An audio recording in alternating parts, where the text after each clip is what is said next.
पिंपळगाव बसवंत शहरात आगीचे तांडव, कोट्यवधींची हानी, रद्दी पॅलेट कारखान्यासह बांबूचे दुकान जळून खाक, महावितरणाच्या कारभाराबाबत शंका. पिंपळगाव बसवंत येथील परिसरातील बाबा मंगल कार्यालयालगतच्या रद्दीच्या पॅलेटचा कारखान्यासह फ्रेम आणि बांबूचे दुकान फरसाण गोडाऊनला भीषण आग लागली. रद्दी असल्याने क्षणातच या आगीने रुद्र अवतार घेतला व संपूर्ण परिसर जाळून खाक झाला.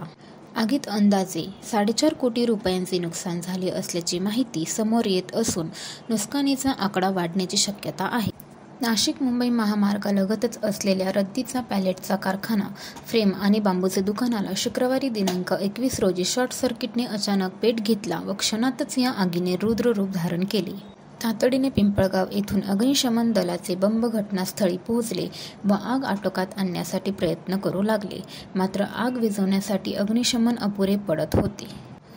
आगीचे रौद्र रूप आग विझवण्यासाठी अग्निशमन दलाचे जवान प्रयत्न करत होते. सकाळी आग लागल्यानंतर अग्निशामक कर्मचाऱ्यांना बंब घटनास्थळी आणण्यात उशीर झाल्याने तोपर्यंत मोठ्या प्रमाणात आग पसरली होती. 40-45 बंबांच्या सहाय्याने देवळा, निफाड, दिंडोरी, ओझर आणि नाशिक या ठिकाणच्या नगर परिषद आणि HAL यांच्या अग्निशमन जवानांनी तातडीने दाखल होत आग विझवण्यासाठी शर्थीचे प्रयत्न केले. बांबूच्या दुकानाला भीषण आग लागली. त्यात काही गॅस सिलेंडर होते. जवळपास गॅस सिलेंडरचा देखील स्फोट होऊन ते हवेत उडाले. या घटनेत कुठलीही जीवहानी झाली नसली तरी हातावर काम करणाऱ्या व्यावसायिकांची संपूर्ण राखांगोळी झाली. पिंपळगाव बसवंत येथील आग ही काहींच्या मते महावितरणाचा गलथान कारभारामुळे आग लागल्याचे समजते. यावेळी स्थानिक आमदार दिलीप बनकर यांनी घटनास्थळाला भेट देत नागरिकांचे सांत्वन करीत झालेल्या नुकसानीचे लवकरात लवकर पंचनामे करून शासनाकडून नुकसान भरपाई मिळवून देण्याचे आश्वासन दिले.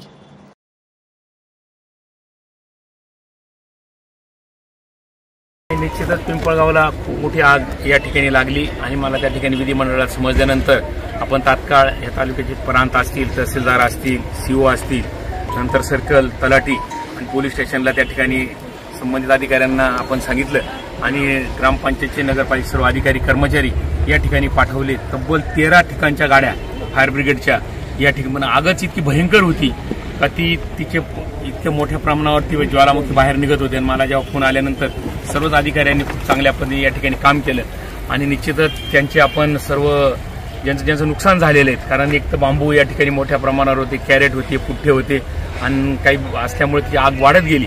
त्यांचं संबंधित अधिकाऱ्यांना आपण सर्व पंचनामे त्या ठिकाणी करायला लावलेले आहेत. तर एक सर्वात चांगली एक गोष्ट झाली का कुठल्या प्रकारची या ठिकाणी जीवितहानी झाली नाही. ही आपल्या दृष्टिकोनातून खूप महत्त्वाची गोष्ट आहे. परंतु ज्यांचं नुकसान झालं असेल त्यांचे सर्व कारण लाखो रुपयांचं नुकसान या ठिकाणी झालेले आहेत. ते नुकसानीचे पंचनामे या ठिकाणी सर्कल मॅडम आणि आपण सर्कल अधिकारी तलाठी पण आहेत, ते सर्व करून कलेक्टरकडे पाठवतील आणि शासनाच्या माध्यमातून त्यांना कशी मदत करता येईल त्या दृष्टिकोनातून आपण निश्चित प्रयत्न करणार आहेत. पण इथून पुढच्या काळामध्ये सर्व नागरिकांनी थोडी काळजी घेतली पाहिजे. अशा प्रकारची आग लागल्यानंतर आज दिवसाही आग लागली म्हणून आपण कंट्रोलमध्ये आणू शकलो, तर रात्रीची आग लागली असती तर महाभयंकर त्या ठिकाणी प्रकोप त्या ठिकाणी झाला असता, तर जीवितहानी पण होऊ शकली असती. ती जीवितहानी होऊ नये त्या दृष्टिकोनात सर्व नागरिकांनी काळजी घ्यावी, ही या निमित्ताने मी सांगू शकतो.